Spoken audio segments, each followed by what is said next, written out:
Amen. Que le nom du Seigneur soit béni. Amen.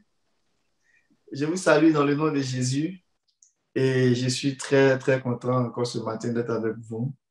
Et j'ai cette responsabilité-là de vous apporter le partage. Et je prie que le Seigneur lui-même nous donne la nourriture du jour, qui nous donne la parole du temps convenable, qui nous donne la lumière nécessaire pour pouvoir continuer le chemin. Amen. Le dimanche passé, on avait regardé un sujet que j'avais intitulé Babylone et Sion, deux réalités qui ont commencé en Dieu et deux réalités qui ont eu un même commencement en Dieu. Amen. Je vais aller dans le même esprit, mais je vais prendre un angle que je vais intituler Vaincre les deux niveaux de prostitution de Babylone. Amen. Vaincre les deux niveaux de prostitution de Babylone.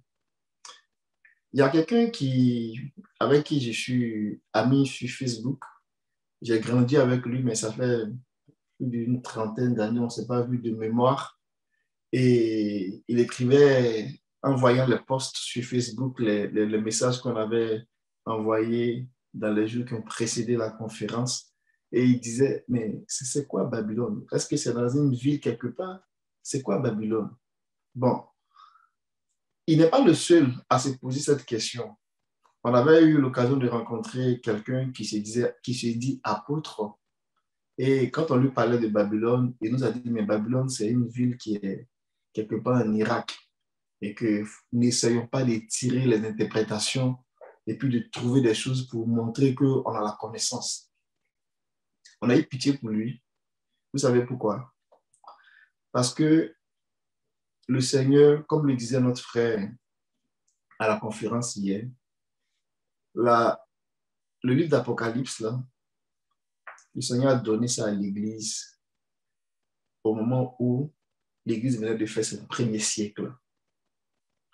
Et donc, c'est un livre qui, à la fois, ramène l'Église à l'essentiel de l'œuvre qu'il a commencé et qui nous donne un zoom sur l'activité du dragon qui a commencé depuis le jardin, de manière à ce que l'Église soit vraiment au fait, comprenne exactement les enjeux, comprendre la pensée du Seigneur pour pouvoir enfin rentrer dans cette pensée-là. Donc, le livre d'Apocalypse, ce n'est pas un livre que le Seigneur a donné pour que des gens se lèvent pour faire une démonstration de connaissance. On n'a pas besoin de ça. Ce sont les paroles du Maître lui-même à l'Église. Ce sont les paroles du Maître à l'épouse pour lui dire, je viens là. Voici les choses qui vont se passer. Mais attache-toi à moi. Tu vas me voir venir. Lorsque le Seigneur parlait à l'église de Sardes, je ne sais pas si on peut regarder dans le verset me vient comme ça à l'esprit, dans Apocalypse chapitre 3. Si on peut prendre la version parole de vie ou sémeur, quand il parlait à l'église de Sardes, regardez le verset 3. Verset 3.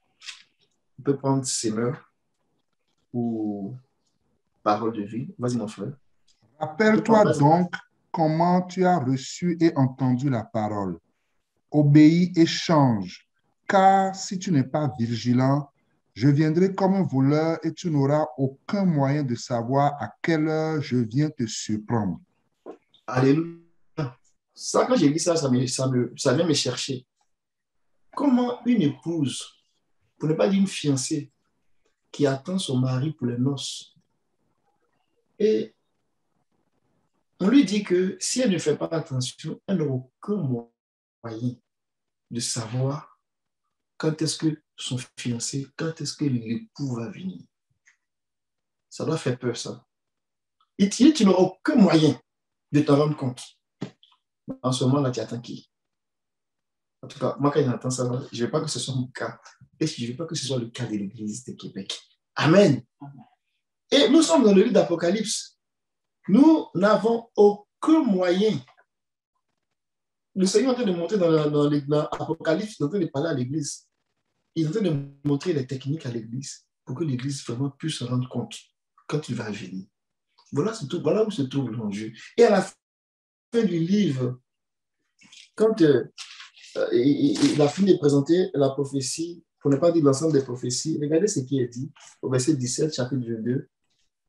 Et l'esprit et l'épouse disent, viens, et que celui qui entend dise, viens. Donc, c'est un soupir même pour l'Église d'appeler l'époux. Mais tu ne peux pas appeler l'époux et puis ne même pas savoir ce qui se passe. Donc, lorsque nous sommes en train de parler de Babylone, ce n'est pas parce que c'est à la mode, mais c'est parce que sur le chemin de rencontrer l'époux, elle me dérange. C'est ça qu'il faut garder à l'esprit. Alors que le Seigneur est en train d'élever l'église émergente, si je peux dire ça de même, l'église qui s'en va pour rentrer dans le pays, qui s'en va pour rentrer dans le territoire, dans le royaume qui lui a été promis, dans l'état de la rédemption qui a été promis à l'église, alors que l'église va pour entrer là-dedans, l'ennemi est là et l'ennemi attend. Donc, vaincre les deux niveaux de prostitution de Babylone, ça va nous permettre d'encore comprendre les stratagèmes, les plans, les manigances et comment Dieu veut nous en préserver. Amen. Nous avons dit qu'il y a beaucoup de choses que nous avons dit sur Babylone. Babylone, c'est un mystère. Et Babylone a commencé en Dieu, dans le sens que la femme qu'on voit dans Apocalypse 17, c'est la résultante. C'est la fin de parcours d'une infidélité qui a commencé depuis le début. Et les paroles du Seigneur sont tellement à prendre au sérieux que souvent quand je lis même là, je dis, hey, Seigneur, vraiment, ouvre mes yeux. Il y a beaucoup de choses qui ont été dites dans les Écritures. Il y a beaucoup de paroles qui ont été données. Mais il a tellement synthétisé son message que tu te dis, mais est-ce qu'en dehors de ça, il n'y a pas autre chose? En fait, il n'y a pas autre chose. Parce qu'il est le Seigneur des Seigneurs. Et tout ce qu'on peut trouver là, ça va se résumer dans ce qu'il a donné aux 7 églises. Donc, l'étude de ces 7 lettres-là nous apprend beaucoup de choses. De comment est-ce qu'on peut se préparer à rencontrer l'époux. Dans l'église d'Éphèse, par exemple, pour ceux qui n'ont pas peut-être eu l'occasion d'écouter les autres messages et qui nous suivent, les 7 églises-là, dans chapitre 2, chapitre 3, dans l'église d'Éphèse, qui est la première église, il lui a été reproché d'avoir un cœur qui a abandonné son premier amour. Et par la suite, l'église de Smyrne, qui, elle, n'a pas eu de reproche formel, mais qui était vraiment persécutée déjà par les agents de Satan. En fait, il agit de plusieurs façons. Il y a un groupe qui est à l'extérieur et il y a un groupe qui le met à l'intérieur. Et le groupe qui est à l'intérieur et le groupe qui est à l'extérieur, les deux sont en connexion. Et celui qui est à l'intérieur, il a un rôle. Il vient comme chercher à s'introduire dans l'église de plusieurs façons. Il cherche à rentrer pour prendre, on va dire, le volant de la voiture. Et donc, quand il vient au milieu de l'église, il va attaquer, il va confronter la parole du maître. Quand on priait tantôt, quand on parlait d'avoir le fondement des apôtres et des prophètes, le diable va venir avec lui aussi ses apôtres et ses prophètes. Et il va affronter de façon frontale, je vais dire ça comme ça, il va affronter les serviteurs du Seigneur pour pouvoir tordre le sens des paroles du maître. Et s'il n'arrive pas, il va les persécuter. Il va même appeler les gens du dehors pour l'aider à venir les persécuter. Mais une fois qu'il arrive à rentrer là-dedans, comme il a fait dans le cas de Simi, comme il n'arrivait pas, il les a persécutés. Il a commencé dans Éphèse, il n'arrivait pas. Ils ont démasqué tout de suite les faux prophètes, les prophètes, les docteurs de mensonges.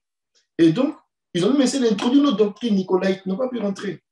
Ils ont commencé à les persécuter dans l'église de Smyrne. Et quand ils sont arrivés dans Pergame, ils sont arrivés à leur fin. Et dans l'église de Pergame, ils ont pu, comment dirais-je, introduire ces deux doctrines qu'ils voulaient. La doctrine des Nicolaïtes et la doctrine de Balaam. Ils ne se sont pas arrêtés là. Et ils ont forcé dans l'église de Thyatire. Et ils ont pu introduire la doctrine de Jézabel. Et par la suite, dans Sardes, la mort, l'environnement de l'église a été complètement pourri. Presque l'église même était presque morte. Il n'y avait plus de vie. C'est la grâce de Dieu qui a fait que l'église a connu un réveil avec l'église de Philadelphie. Mais qui, peu de temps après, a encore chuté, a encore cédé. Et l'église de Laodicée est l'exemple. Et c'est dans ce contexte-là que le Seigneur va venir. Mais quand il va venir, on voit qu'à Laodicée, il est dehors.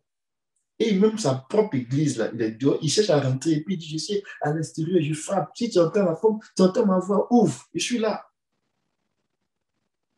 Donc, les deux types de prostitution, il y a eu plusieurs choses, mais les deux types qui vont amener l'église à se prostituer, là, ça sera dans l'église de Pergame et dans l'église de Thyatire. Les deux niveaux de prostitution. Mais la prostitution là, a été possible que au moment où dans le cœur, les chrétiens ont relâché, ils ont abandonné leur premier amour avec l'église d'Éphèse. Donc, il y a eu comme une ouverture. Et là, ils ont commencé maintenant à introduire la doctrine des Nicolaïtes. Ça veut dire quoi? Ils ont commencé à faire croire aux gens qu'il y a des gens qui doivent avoir à eux sur la responsabilité de parler dans l'église. C'est eux qui doivent être les chefs sur leurs frères. Donc, à commencer à les influencer. Et quand c'est comme ça, on le voit aujourd'hui, hein, ils font comme si c'est eux ceux qui cherchent Dieu. Ils vont dire, bon, je décrète un moment de jeûne, 50 jours de jeûne. Donc, quand il te dit ça, toi-même, tu te dis, waouh, Dieu avec lui. Il va, il revient, et puis commence à faire des choses bizarres. Pourquoi on n'a pas de lui? Montrons aux gens que c'est à lui que Dieu parle. Et progressivement, il se passe pour le porte-parole. Il se passe pour celui à qui Dieu parle. Il se passe pour le mentor. Et quand tu es rendu là, et puis il a le pouvoir comme de vouloir maintenant donner, il se dit qu'il est le porte-parole attitré. Il empêche d'office les autres manifestations, les autres dons de s'exprimer. C'est lui qui fait et puis c'est lui qui défait. C'est un esprit. C'est un Nicolaïte. Ils sont capables, avec cet esprit de Nicolaïte-là, même d'empêcher même des apôtres de parler. On va lire par exemple un exemple de Nicolaïte dans Jean 3, dans 3 Jean, pardon. Dans 3 Jean. Alléluia. Que Dieu nous aide.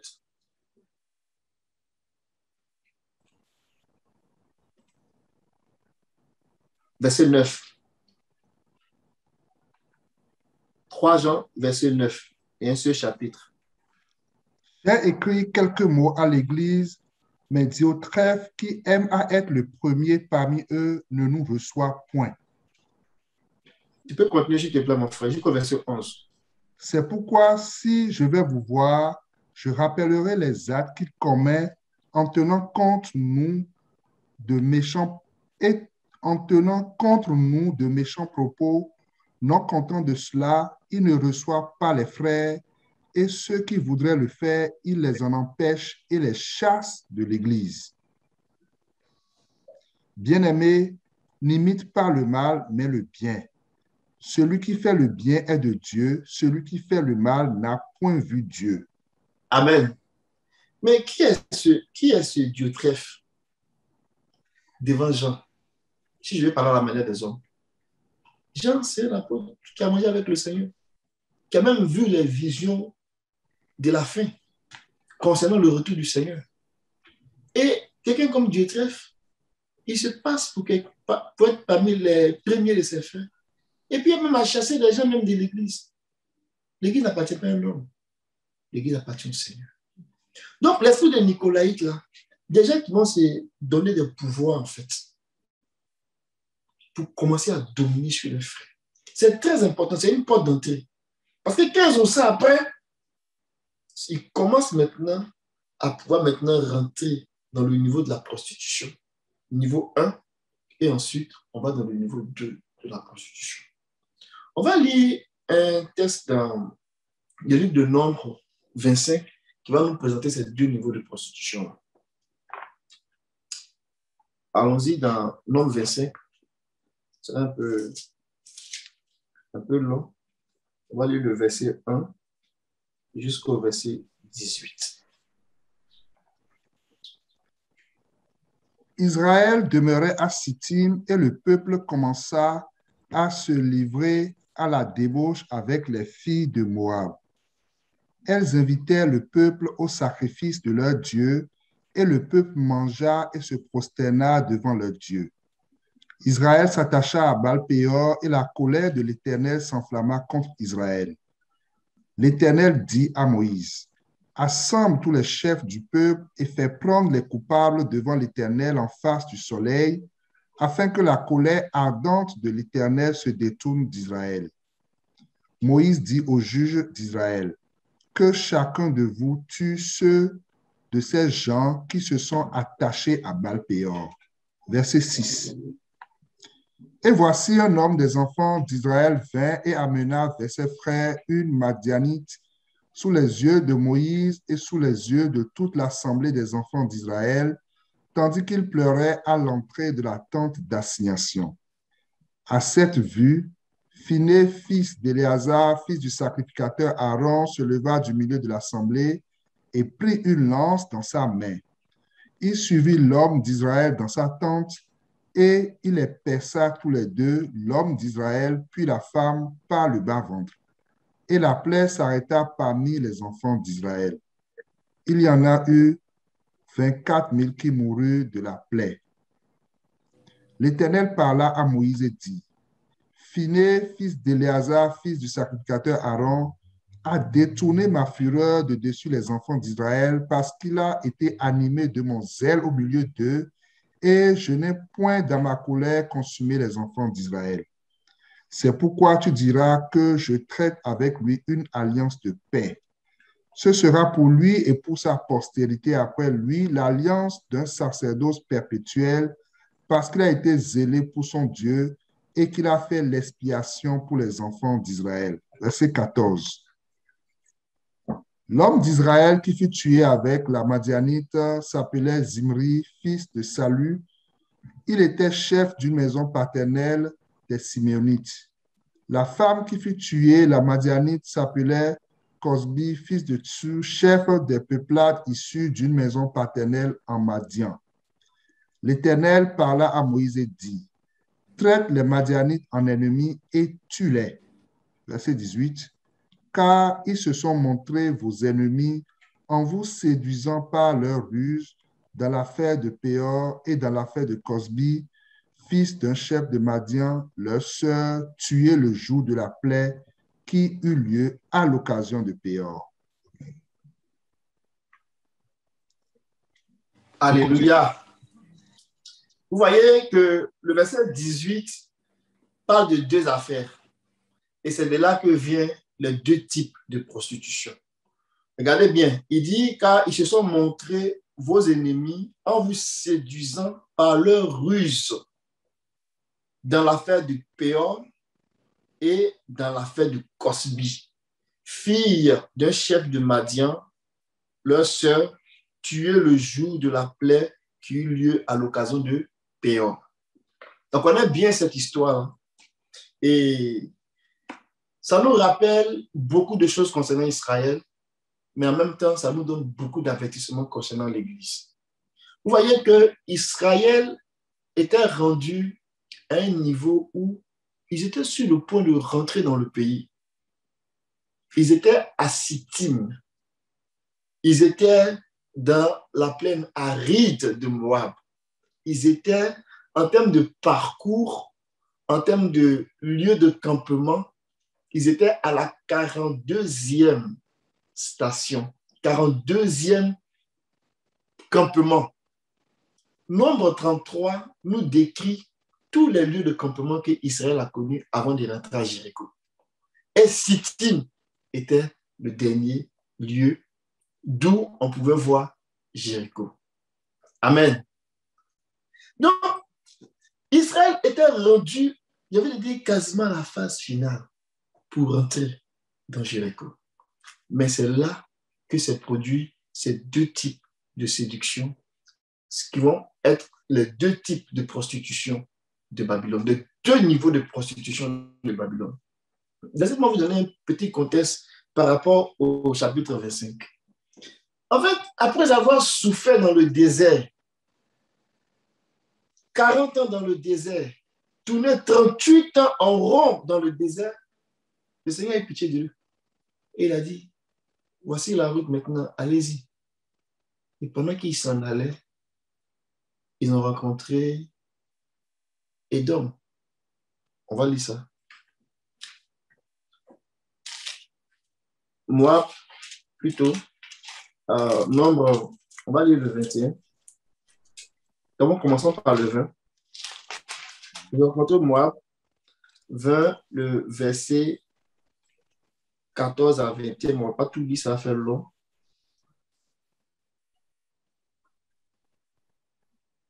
Mais tu fais Édom d'abord ici. Tu peux lire Édom, s'il te plaît, mon frère. Lis ça jusqu'au verset. On va lire le verset 14, tu sautes, et puis tu vas venir le verset 17. S'il te plaît. Nombre combien, s'il te plaît? Nombre 20, le verset 14.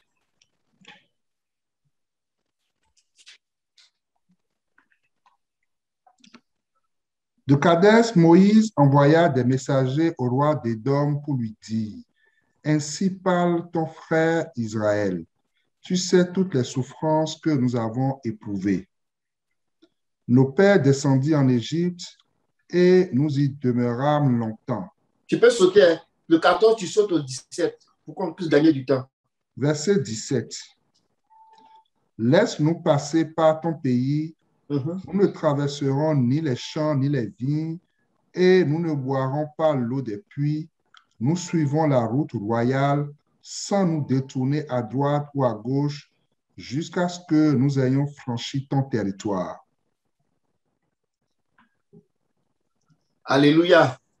Vous voyez, quand ils ont parcouru près de 38 ans dans le désert, ils étaient fatigués. Et ils devaient prendre le chemin pour aller dans le pays. Par contre, ils n'avaient pas le choix que de traverser certains territoires. Et ici, à Édom, ils leur ont demandé pardon, laissez-nous, on va passer. On ne va rien faire d'autre que de passer. On ne va même pas prendre vos vignes. On ne va pas toucher à vos affaires, à votre nourriture. Même si on veut boire de l'eau, on va payer pour ça. Laissez-nous seulement passer. Parce qu'ils savaient que la bénédiction était avec eux. Ils n'étaient pas là pour faire la guerre. Ils allaient dans leur pays. Par contre, s'ils rencontraient quelqu'un qui s'opposait à eux, ils n'avaient pas le choix que de faire la guerre. Alléluia. Donc, ils n'ont pas voulu. Israël s'est détourné. Il a changé de route. Malheureusement, le peuple a perdu patience. Pourquoi on a changé de route et puis c'est devenu long? Parce qu'on voulait éviter la guerre. Et on voit l'histoire malheureuse des serpents brûlants. Ils ont continué leur route. Ils sont arrivés dans un autre endroit. Après avoir fait un détour, il y a un autre peuple qui dit non, vous ne passez pas. Ils ont expliqué les mêmes affaires. On dit non, vous ne pouvez pas passer. Et bien là, ils ne vont pas passer leur temps à tourner en rond. Il faut qu'ils passent. Donc il faut qu'on déclenche la guerre dans ces conditions-là, il fallait déclencher la guerre. Le Seigneur a dit, n'ayez pas peur, je suis avec vous. La guerre a été déclenchée et Israël les a corrigés parce que Dieu était avec eux. Tous les ennemis qui vont se dresser sur notre route, aussi longtemps que nous on est fidèles à Dieu et qu'on a les yeux fixés sur le pays que Dieu a promis, il n'y a pas un qui va nous résister. Amen. Il n'y a pas un seul. Mais ce roi qui l'a vaincu, là, c'était un roi qui faisait peur au roi de Moab. Regardez maintenant, chapitre 21, le verset 24.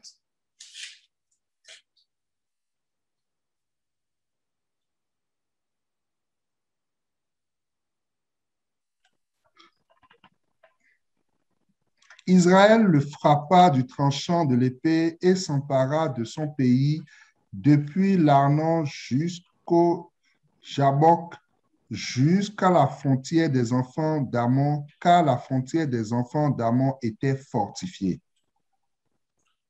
Amen. Le verset 26, là, on dit qu'à Hesbon était la ville de Sion, roi des Amoréens. Ils avaient fait la guerre au précédent roi de Moab. Et il lui avait enlevé tout son pays jusqu'à Arnon. Pardonnez-moi, ça fait beaucoup de noms de rois. Mais ce que je veux simplement dire là, c'est que Moab, qui, au verset, quand on va lire le verset, chapitre 25, là, ils avaient été battus précédemment par ce roi-là, le roi des Amoréens. Mais les Amoréens étaient une nation puissante. Ils terrifiaient les gens dans la région. Mais comme ils ne voulaient pas laisser passer Israël, et ils étaient sur le chemin de leur bénédiction, Dieu a donné la force nécessaire à Israël pour les écraser. Dans Deutéronome 7, il dit, vous allez pour posséder un pays, mais il y a des nations plus puissantes que vous qui sont là, mais vous allez les vaincre parce que je suis avec vous. Alléluia. Donc, on peut dire des choses contre nous. Des gens peuvent se croire puissants.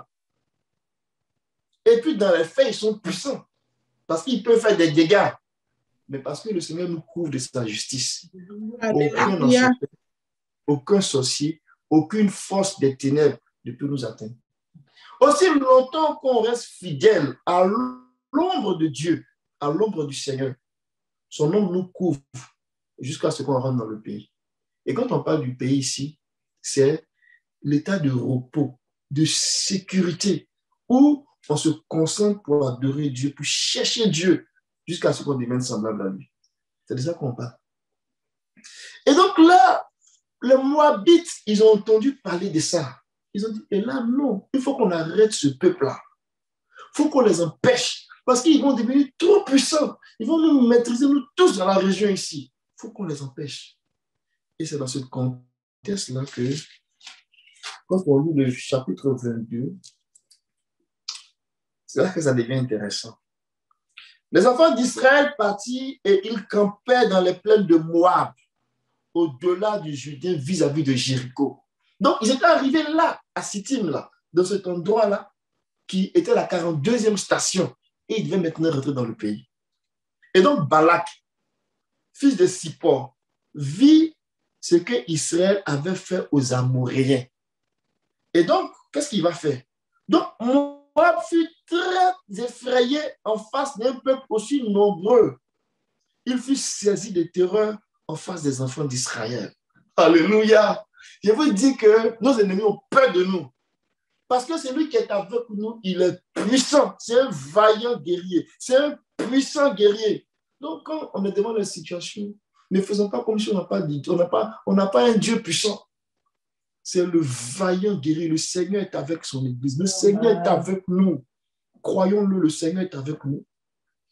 Et comme il se sentait impuissant, il allait chercher quelqu'un. Il allait chercher un gars qui avait une influence. Balaam, il venait de la Mésopotamie, de l'Orient. Il dit, toi, on a entendu parler de toi. On sait que tu as de l'influence. Viens nous aider à arrêter ce peuple-là.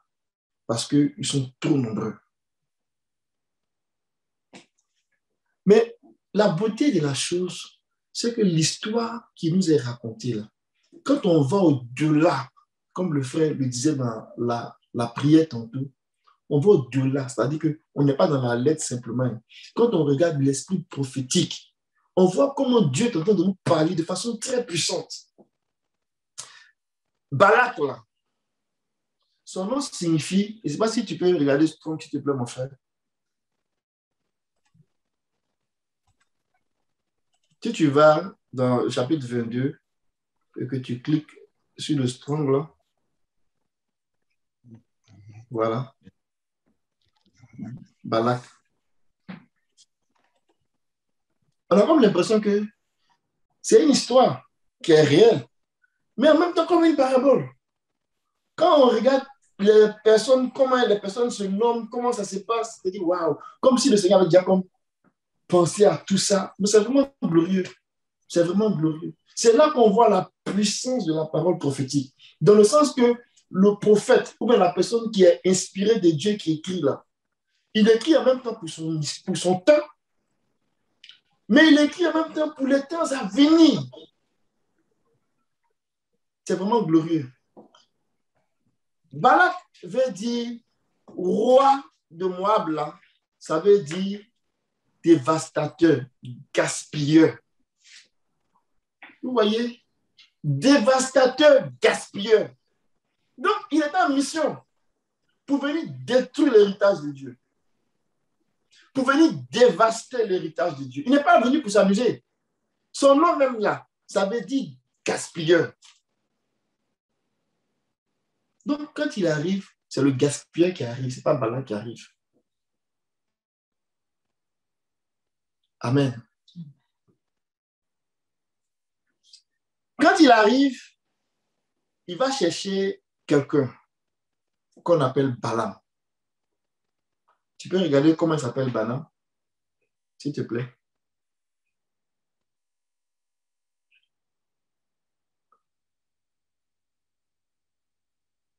Balaam, ça c'est Balak. On va regarder Balaam. Si tu retournes en arrière, tu prends le verset 5.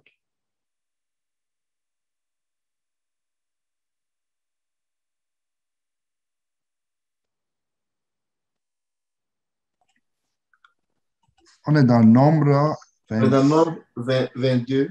22. Okay. Balaam. Okay. Verset 5. Il envoya Balaam. Il les envoya auprès de Balaam. Le verset 5. Vous voyez ce que ça veut dire Balaam? Pas du peuple dévorant. Les apôtres du Seigneur ont parlé de lui. Lui, là, c'est un faux prophète. Mais quand on dit son nom, on dit que c'est le fils de Béor. Béor, si tu peux chercher Béor, comme on pourrait aussi voir, comment on appelle ça, Balak aussi, il est fils de quelqu'un, de Sippor. Bon, on va arrêter dans ça. Mais il y a des choses qu'on peut dire là-dessus. Béor, vous voyez ici, brûlant flambeau. En fait, ce que le Seigneur vient de nous montrer de ce que Balaam est là, ça veut dire qu'il a commencé quelque part en Dieu. Parce que son père, qui s'appelle Béor, là, on va dire qu'il est comme la source en fait. Mais brûlant, ici, veut dire qu'il y a un certain charisme. Mais après, il est devenu lui-même là, dévorant. Et quand on lit son nom, ce n'est pas seulement Balaam. Quand on lit son nom, ce n'est pas seulement dévorant, mais on dit pas du peuple. Mais le pas du peuple, là, ça veut dire qu'à un moment donné, il est allé contre les intérêts de Dieu. Et quand on lit son histoire, on voit que quand Balak, le roi de Moab, est allé le chercher, on voit comment il y a eu une lutte à l'intérieur de lui-même pour ne pas aller à cette mission-là. Dieu même s'est opposé, il a fait parler un animal à Balaam pour dire n'y va pas. Ce peuple-là, je l'ai béni. Mais Balaam avait le cœur tellement attaché au bien au bien de la terre, à la gloire des hommes, Balaam a dit non. Il est parti. Quand il est arrivé, il a vu que c'était difficile. Ses sortilèges, ses plans qu'il avait préparés pour maudire Israël, il n'était pas capable de le faire. Et il a dit à Balak, vraiment, c'est qu'il m'a confié comme mission là, je veux bien, mais je ne peux pas. Même si je veux, même Dieu m'envoie ailleurs.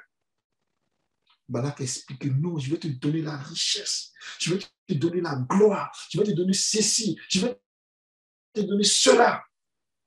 Et jusqu'à la fin, comme il n'arrivait pas, il est retourné et il a donné une stratégie à Balak. Et c'est ce qu'on voit dans Nombre 25. Et la stratégie qu'il a proposée à Balak, c'est de dire à Balak, ceux-là, ils sont en alliance avec Dieu. Donc, ce qu'on va faire, il faut m'écouter très bien. On va les séduire. On va les séduire par des femmes. Après, elles vont les inviter. Ils vont s'asseoir. Ils vont commencer à manger et puis adorer les dieux comment on appelle ça, de Moab. Vos dieux, là, qui sont des dieux étrangers. Quand ils vont faire ça, vous allez voir que leur Dieu va se fâcher contre eux. Vous voyez ce qui s'est passé? On parle de l'Église de l'Ancien Testament. On parle d'un esprit qui a envoûté le peuple pour que le peuple ait son cœur attaché à une autre divinité. Donc c'est comme ça que Balaam a permis à Balak de pouvoir atteindre Israël. Dans cette stratégie-là, il y a des choses impures qui se sont faites. C'est pour cela que quand on va dans le Nombre, on bouge un peu dans le Nombre 21, dans 31. Vous allez voir où je vais en venir, le verset 7 à 8.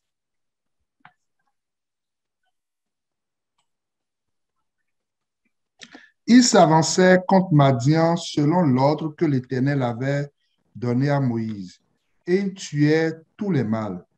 Il tuait les rois de Madian avec tous les autres, Évi, Rekem, Tsou, Ou et Reba, 5 rois de Madian. Il tuait aussi par l'épée Balaam, fils de Béor. Amen. Vous voyez, lorsque Dieu a déclaré après la vengeance contre les Madianites, les femmes par lesquelles le péché est rentré dans le peuple, ce Balaam-là, on allait le trouver, il était au rang des rois qui ont été tués par l'épée. Il était au rang des rois qui ont été tués par l'épée. Qu'est-ce qu'un prophète fait au rang des rois? Parce qu'il y a une alliance. Il y a eu une alliance entre ce prophète-là et le roi. Balak, là, il représente le roi des nations. Il représente les nations. Balaam, il représente, on va dire, un type de faux prophète, de faux serviteurs, de serviteurs séducteurs qui travaillent pour Balak et qui travaillent pour les nations. Donc, quand on arrive dans l'église de Pergame, et puis le Seigneur est en train de parler, allons-y là-bas, s'il vous plaît. L'Apocalypse chapitre 2.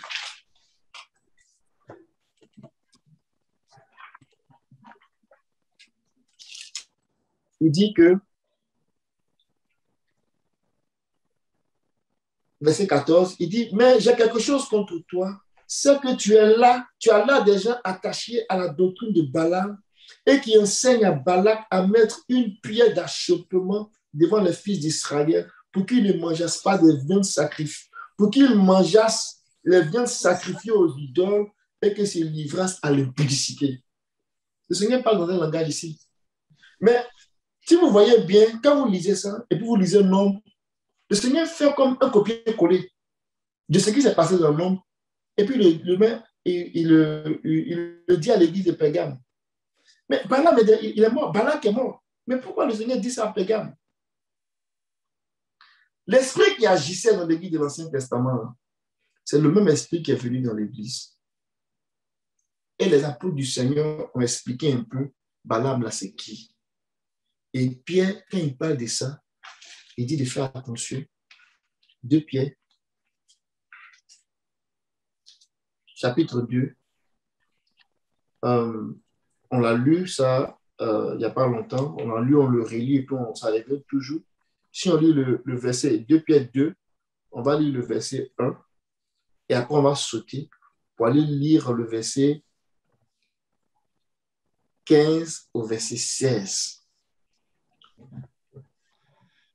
Il y a eu parmi le peuple de faux prophètes et il y aura de même parmi vous de faux docteurs qui introduiront des sectes pernicieuses et qui, reniant le maître qui les a rachetés, attireront sur eux une ruine soudaine.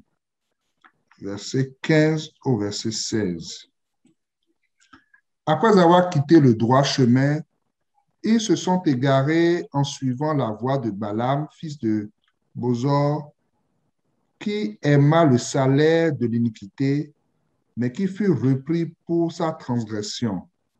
Une ânesse muette faisant entendre une voix d'homme arrêta la démence du prophète. Amen. Tu peux prendre Michée 3, ce verset que votre frère Jean-Philippe aime très bien, le verset 5. Ça fait beaucoup de lectures, hein? Mais vous comprenez l'esprit. Michée 3, verset 5. Ainsi parle l'Éternel sur les prophètes qui égarent mon peuple, qui annoncent la paix si leurs dents ont quelque chose à mordre et qui publient la guerre si on ne leur met rien dans la bouche. Amen. Ce n'est pas nouveau. Cet esprit-là a parcouru les âges. En fait, comme son nom l'indique, là, Balaam, là, avait dit qu'il n'est pas du peuple. C'est un dévorant. Il n'est pas du peuple. Il vient dévorer. Az quittait un flambeau parce qu'il a hérité ça de son père, si je peux dire ça comme ça, dans un langage prophétique, qui a commencé en Dieu et qui a dévié et qui va maintenant commencer à aimer l'argent, à aimer le monde, à s'attacher aux gloires, aux honneurs. C'est pour cette raison qu'il a livré Israël en piégeant Israël. Donc, il y a un type, en fait, d'enseignants, il y a un type de mouvement, si je peux dire ça comme ça, de docteurs, de faux docteurs. Il y a une catégorie d'hommes là, ils vont se lever dans l'église. Et leur rôle, ils vont travailler pour le monde, ils vont travailler pour Balak, ils vont travailler pour le prince des ténèbres. Et ce qu'ils cherchent à faire, c'est quoi? C'est de vendre le peuple en cherchant leurs propres intérêts. Et c'est ça qui se passe dans l'église des Pégams. Et le Seigneur dit que vous vous êtes laissés piéger. Le premier type de prostitution, là, c'est la prostitution qui se fait au niveau du peuple. Ça veut dire quoi? Quand le Seigneur parlait aux 7 églises, là, il dit toujours à l'ange de l'église des temps, et il écrit la lettre. À la fin, il finit, il dit à celui qui vaincra. Donc, il passe par l'ange pour parler individuellement. Donc, les serviteurs de Dieu, là, leur ministère, leur façon d'opérer, de travailler pour Dieu, détermine la qualité de l'environnement du chrétien. Donc, si des gens n'ont pas un bon cœur, ils peuvent être des moyens, des canaux que le diable va utiliser pour pourrir l'environnement de l'Église. C'est pour cela que nous prions chaque jour. Quand nous disons qu'il faut que l'Église soit conduite par un collège d'anciens, ce n'est pas une mentalité humaine, c'est le modèle que Dieu veut. Pour ne pas qu'il s'élève du milieu de nous des Balaam. Il s'élève du milieu de nous des gens qui vont penser que l'Église est leur affaire personnelle. Et en voulant chercher leur propre gloire, ils vont donner comme accès à toutes sortes de doctrines pour venir ensorceler l'Église, pour venir faire que l'Église va avoir le cœur attaché à autre chose que le Seigneur. Ce premier niveau de prostitution-là, ça dégrade l'environnement de l'Église. Que le Seigneur nous garde de ça.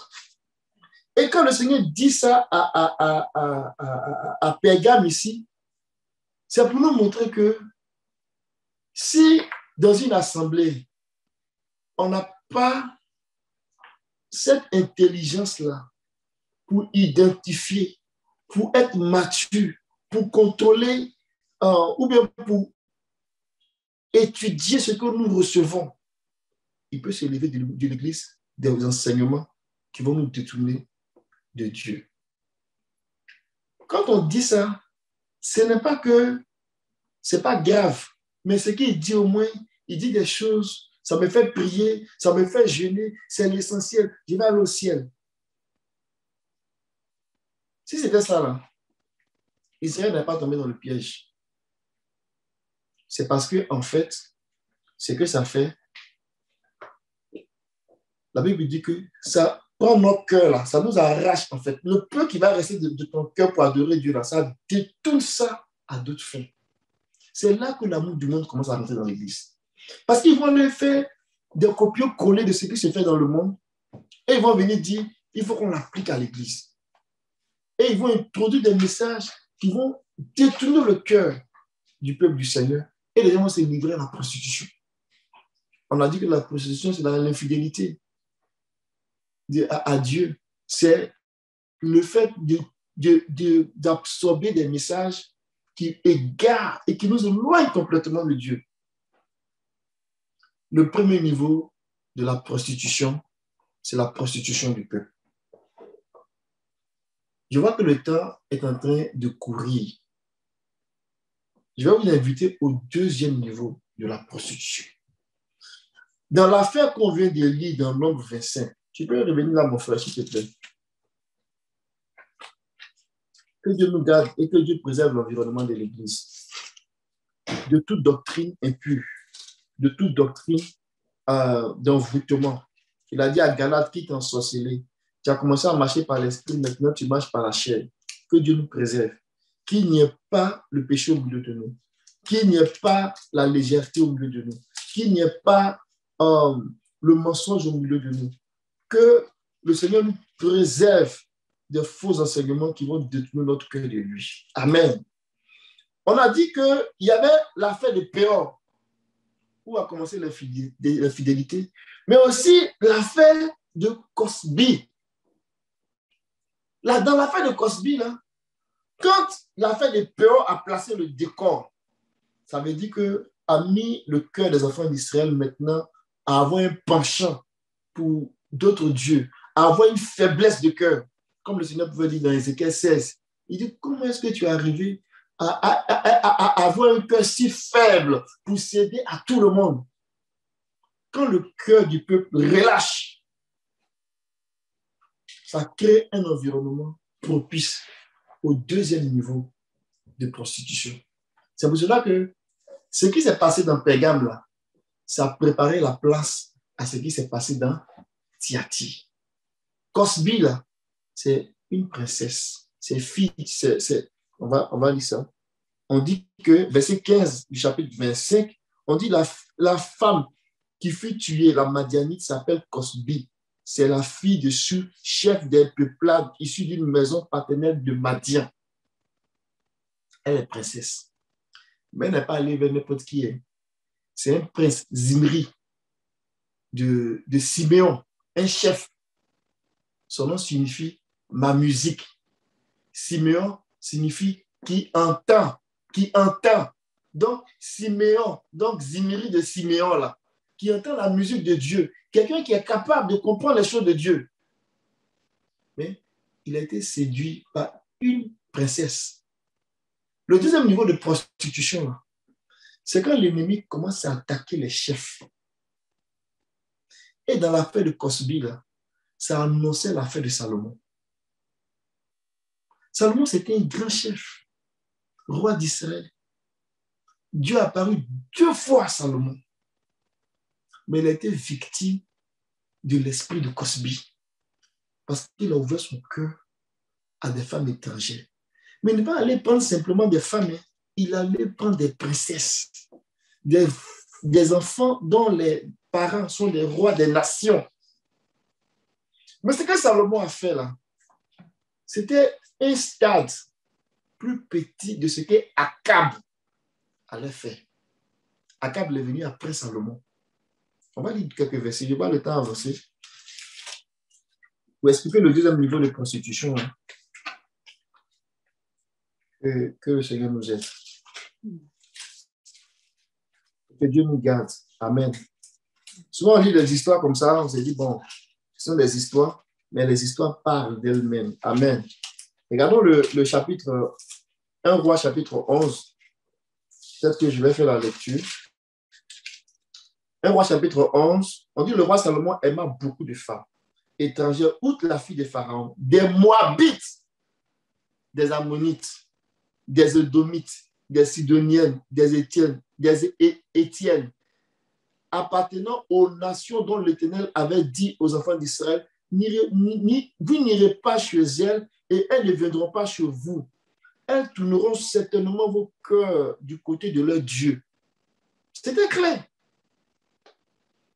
C'était clair. Dans Exode 34, il en parle. Il dit, ce fut à cette nation que Salomon s'attacha, entraîné par l'amour. Il s'est attaché. Quand tu commences à t'attacher, ça devient difficile. On dit, il eut 700 princesses pour femmes et 300 concubines. On avait dit 300, dans d'autres versions, ce sont des femmes simples qui ne sont pas issues de la royauté. Il y en a eu 700 qui sont issues de royauté. Mais ce n'est pas simplement un mariage, c'est une alliance avec les dieux étrangers de ces nations-là. Pourquoi?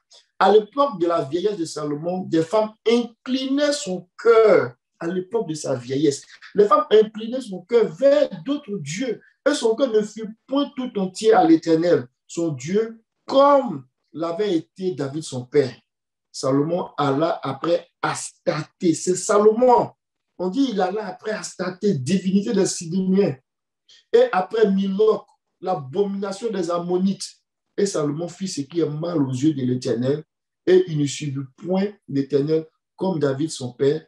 Alors Salomon bâtit sur la montagne qui est en face de Jérusalem un haut lieu pour Kemosh, l'abomination des Moab, et pour Moloch, l'abomination des fils d'Ammon. Et ainsi, pour toutes ces femmes étrangères, il offrit des parfums et des sacrifices à leur Dieu. Verset 9, l'Éternel fut irrité contre Salomon parce qu'il avait détourné son cœur de l'Éternel, le Dieu d'Israël, qui lui était apparu 2 fois. Quand on va plus loin, on voit que Akab, il a fait pareil. 1 roi 16.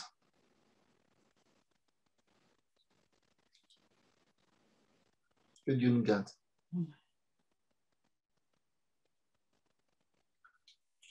1 roi 16. Je vais chercher à prendre un petit bout qui ne va pas être trop long. Akab, verset 29. Akab, fils d'Omri, régna sur Israël la 38e année d'Asa, roi de Juda. Akab, fils d'Omri, régna 22 ans sur Israël à Samarie. Akab, fils d'Omri, fit ce qui est mal aux yeux de l'Éternel, plus que tous ceux qui avaient été avant lui. Donc, c'était un autre niveau. Et comme si ce n'était pas pour lui peu de choses de se livrer au péché de Jéroboam, fils de Nébat, il prit pour femme Jézabel, fille de Baal, roi des Sidoniens. Il alla servir Baal et se prosterna devant lui. Quand on va lire plus loin, cette femme-là, en fait, c'est elle qui va régner à la place d'Akab. Et on connaît l'histoire de l'affaire d'Israël. Il y avait un juste qui avait une vigne. Akab a dit, donne-moi ta vigne. Il dit, non, c'est la vigne de mes pères, je ne peux pas te donner ça. Donc, ça l'a rendu malade. Et Jézabel, femme de Akab, lui dit, quoi, tu es malade? Pour un pauvre juste qui a une portion de terre que toi, tu es roi, tu veux avoir, puis tu tombes malade pour ça? Elle dit, bon, toi, si tu n'arrives pas à gérer les affaires, donne-moi, je vais gérer les affaires. Elle écrit une lettre. pour dire, il a menti contre Dieu, il a insulté le roi, il a fait ceci, ils ont trouvé de faux témoins, ils ont tué la personne. Et quand on arrive dans l'église de Thyatire, le Seigneur parle d'elle. Il dit que, regardez, il parle d'elle. Il parle d'elle. Il parle de cette femme-là. Et dans l'église aujourd'hui, ce ne sont pas des histoires, genre, juste pour nous dire que ça, c'est la vie d'Israël, c'est l'histoire d'Israël, et puis ça s'arrête là. Dans Apocalypse chapitre 2, il dit, au verset 20, il dit, mais ce que j'ai contre toi, c'est que tu laisses la femme Jézabel, qui se dit prophétesse, enseigner et séduire mes serviteurs. En fait, enseigner et séduire mes rois, pour qu'ils se livrent à l'impudicité et qu'ils mangent des viandes sacrifiées aux idoles. Mais bien aimé, ce que je voulais dire ici, je vais chercher à atterrir.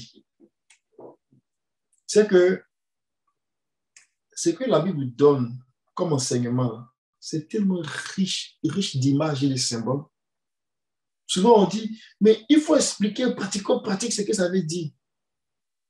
Mais c'est en pratico-pratique là que le Seigneur nous explique avec des images, pour aller chercher l'entièreté des choses et pour nous amener à réaliser vraiment toutes les sortes de fidélités qu'on peut rencontrer, qu'on peut voir. Le premier type d'infidélité qui va mener le peuple à se prostituer, c'est celui de l'affaire de Baal-Péor, où l'ennemi va s'arranger pour trouver des gens dans l'église qui seront comme des canaux, des moyens, avec de faux enseignements. Ça passe par là. L'enseignement, c'est la lumière. Donc, il va donner de fausses lumières, si je peux dire ça comme ça. De faux enseignements. Il n'y a pas de fausses lumières en tant que telles, parce que la lumière, c'est contre les ténèbres. Mais il va maintenir les gens dans les ténèbres, dans l'ignorance. Et les gens vont commencer à aimer le monde. Et aimer le monde, l'apôtre Jacques et le frère Jacques dit aimer le monde là, c'est être adultère. Aimer le monde, c'est être ennemi de Dieu. Jean dit, n'aimez pas le monde, ni les choses qui sont dans le monde. N'aimez pas la convoitise des yeux, la convoitise de la chair et l'orgueil de la vie. Ce sont ces choses-là qui sont dans le monde. Mais ils vont polluer l'église à tel enseigne que les gens vont commencer à aimer le monde, s'attacher au monde. Et c'est leur objectif. En faisant ça, on devient des gens qui sont en train de commettre l'infidélité vis-à-vis de Dieu, de commettre l'adultère vis-à-vis de Dieu. Donc, l'amour du monde, avec ce qui appartient au monde, là, c'est l'esprit de Balaam qui va venir créer ça pour endormir l'église. Et après, il va maintenant s'installer confortablement. Quand les femmes là, vont arriver, les femmes, en fait, ce sont des alliances. Ce ne sont pas des femmes physiques. Donc, des alliances de toute nature qui va faire rentrer le péché. On commence à s'allier à des affaires, à des péchés, à des choses qui vont faire que ça va emprisonner des gens. Quand ces femmes-là viennent là, la prochaine étape, c'est de lever des autels. Ça veut dire que ton cœur s'attache tellement à ces choses-là, tu oublies Dieu. Ça devient comme de l'adoration, ça devient comme des idoles. Ça peut être l'amour de l'argent, ça peut être la pornographie, ça peut être la publicité, ça peut être beaucoup de choses. Quand les gens sont là-dedans, ils sont emballés dans le monde et puis ils oublient Dieu. Et quand c'est comme ça, les chefs qui sont dans l'église, on va dire les gens qui doivent écouter et puis chanter, qui doivent écouter Dieu puis donner la bonne parole, ils ne peuvent plus. Eux-mêmes, ils sont emballés. Et quand c'est comme ça, ils croisent maintenant les mains comme Akab, comme Salomon. Et puis, ce sont maintenant les femmes étrangères, là, c'est leur Dieu qui commence à régner. Ils sont aux ordres maintenant de leur Dieu. Mais on dit bien des femmes des nations. Mais les femmes des nations, c'est le monde des ténèbres. C'est pour cela que quand on arrive dans le livre d'Apocalypse et puis on nous présente la femme là, elle est portée par une bête. Cette bête-là, elle sort de l'abîme. Elle sort de l'abîme. Regardez, je vais m'arrêter puis je vais terminer là-dessus. Pour dire que cette prostitution dans laquelle l'Église rentre, là, pour devenir après même se confondre à Jézabel, se confondre à Babylone, c'est quelque chose qui est initié, qui est savamment travaillé par l'ennemi. Balak a envoyé Balaam Balaam a pourri la condition d'Israël. Mais à vrai dit, ça vient, c'est initié par Balak. C'est le même esprit. Et quand on lit, on voit la bête qui vient attaquer l'église. C'est le même esprit qui a l'œuvre. On va lire quelques versets, puis je vais m'arrêter là. Pardonnez-moi. Regardez Apocalypse chapitre 1. C'est juste pour faire des liens. Que Dieu nous délivre de l'affaire de cette prostitution-là. Amen. Regardez Apocalypse chapitre 11. Regardez le verset 7. Tu peux lire ça, mon frère? Verset 7 à 8. Donnez-moi 5 minutes. Apocalypse chapitre 11, verset 7 à 8. Quand ils auront achevé leur témoignage, la bête qui monte de l'abîme leur fera la guerre, les vaincra et les tuera. Et leurs cadavres seront sur la place de la grande ville qui est appelée dans un sens spirituel Sodome et Égypte, là même où le Seigneur a été crucifié. Amen. On parle de deux témoins du Seigneur qui ont été tués par la bête qui sort de l'abîme. L'abîme, là, c'est l'état de la profondeur, c'est l'état des ténèbres. Et la bête qui sort de l'abîme, qui va tuer ces deux témoins-là, va placer leur corps dans la grande ville, dans la place de la grande ville qu'on appelle spirituellement Sodome et l'Égypte. Pour venir traduire ici l'immoralité et la servitude. Vous comprenez? Donc, la bête et la grande ville, ils sont en accord. Cette façon d'être en accord-là, c'est ce qu'on voit dans Apocalypse 17. Regardez comme elles sont en accord. Apocalypse 17, le verset 7 d'abord.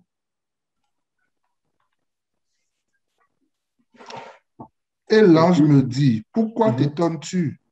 Je te dirai le mystère de la femme et de la bête qui la porte, qui a les 7 têtes et les 10 cornes. Tu peux sauter par verset 8. La bête que tu as vue était et elle n'est plus. Elle doit monter de l'abîme et aller à la perdition. Et les habitants de la terre, ceux dont le nom n'a pas été écrit dès la fondation du monde dans le livre de vie, s'étonneront en voyant la bête parce qu'elle était et qu'elle n'est plus et qu'elle reparaîtra. Amen. Je dis quelque chose. Dans une certaine mesure, là, Balaam, il s'est appuyé sur Balak. C'est comme s'il est monté sur Balak, en fait, pour aller faire le travail. On dit que la femme, là, elle est portée par la bête qui sort de l'abîme. Mais la femme, c'est la grande ville. Donc, la grande ville, là, elle est liée avec la bête qui sort de l'abîme. La bête qui sort de l'abîme, regardez bien, elle a 7 têtes. Et elle a 10 cornes. Point.